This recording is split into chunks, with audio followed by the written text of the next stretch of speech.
চলাফেরা হবে। কথা ঠিক না বেঠিক? বাংলার জমিনে তাদের কোনো ঠাঁই হবে না।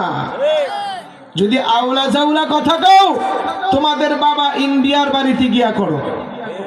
কথা ঠিক না বেঠিক? আর যদি তাদের পক্ষে আল্লাহ এবং আল্লাহ রসুলকে কটূক্তি করার পরে সরকার আলহামদুলিল্লাহ তাদের জন্য ব্যবস্থা নিয়েছেন, কিন্তু কিছু কিছু দল আছে, রাজনৈতিক দল, ভোটের জন্য তাদের পক্ষ নিয়েছে। নাউজুবিল্লাহ কর না কেন? ভোটের জন্য তাদের পক্ষ নিয়েছে, আল্লাহর পক্ষ নেয় নাই, নিয়েছে ওই আউলা চাউলা আবুল বাবুলদের পক্ষ নিয়েছে, যারা আল্লাহকে নিয়ে ব্যঙ্গ করে।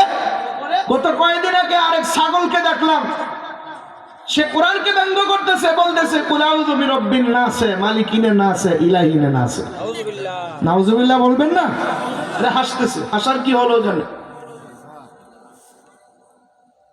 এটা দ্বারা বুঝাইতে যায় কোরআনে গান জায়েজ আছে।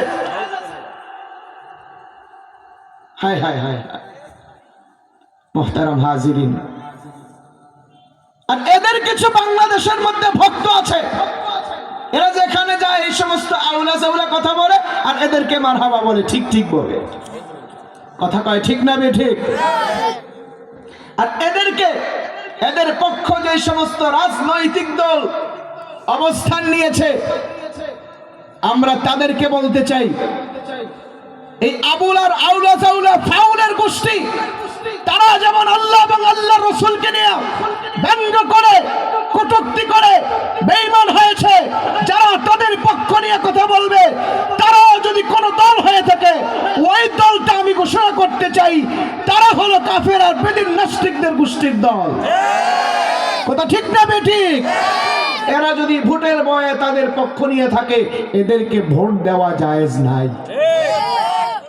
স্পষ্ট কথা। আমাদের বাংলাদেশে 10 জন